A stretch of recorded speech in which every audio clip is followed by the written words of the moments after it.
Communities in Malawi suffer from continued unsustainable and unreliable income that torture their mind. Every year, a household head must ask where to get money for food, school fees, and many more. But today, 150 families can sing a different song as RIA Relief Trust UK and Dedza Welfare Trust UK, in its line of duty to save the Ummah, this year 2021, 1443 after Hijrah, has successfully implemented Mbuzi Project, got Livelihood in Machinga District. The Mbuzi Project was implemented in 3 phases, with 50 beneficiaries in each phase.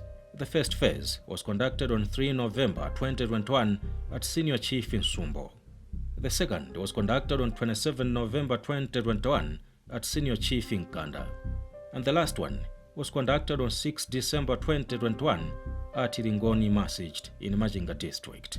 The project distributed a total of 450 goats, and each family received 3 goats, 2 female and 1 male goat. Ine mawanga ndoti bungweri ndikuliyamika kwambiri ndipo ndikulilimbikitsa kuti zimene abweretsa apa asatope apatse ena. Ndithu ndikulilimbikitsa kuti madera inaso awafikire ku nkhani ya pasoni kunena chilungamo imathandiza kwambiri. Mavuto ena apakhomo ngati school fees zimatheka mosavuta ngati anthu atalandira upangiri oyenerera.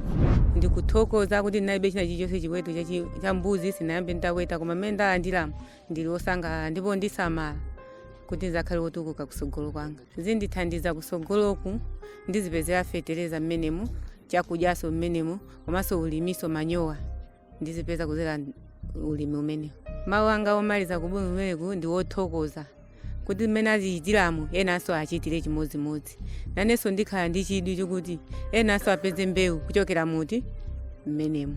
Ndi okondwa kwambiri chisangalalo choopsa chija kulandira ziweto zimenezi.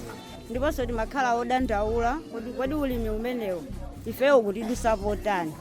Ndi apa pano sono tilipo osangalala kwambiri polandira ziweto zimenezi. Ulimi umenewu tikuona kuti pabanja pathu tikhala otukuka kwambiri. Ndipo ziweto zimenezi tisamala kwambiri kuti ifeyo tikhale otukuka ndithu monga madera ena amene akuchitira.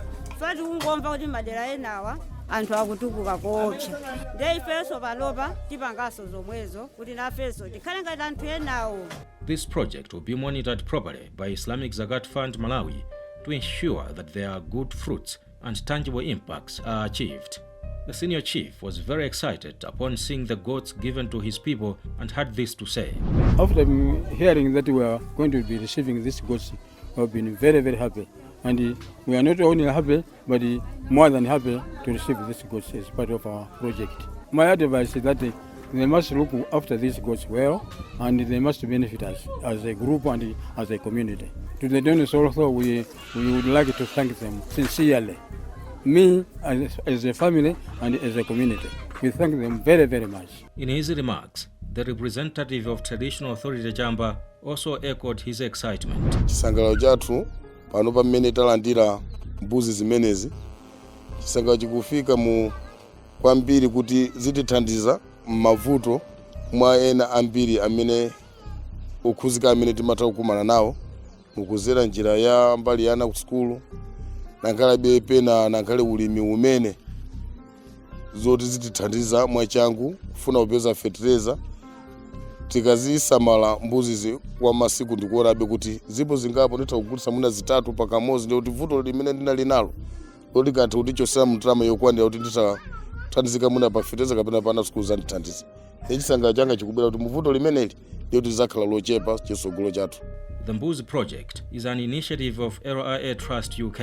On behalf of Islamic Zakaat Fund, we thank them for this generous support.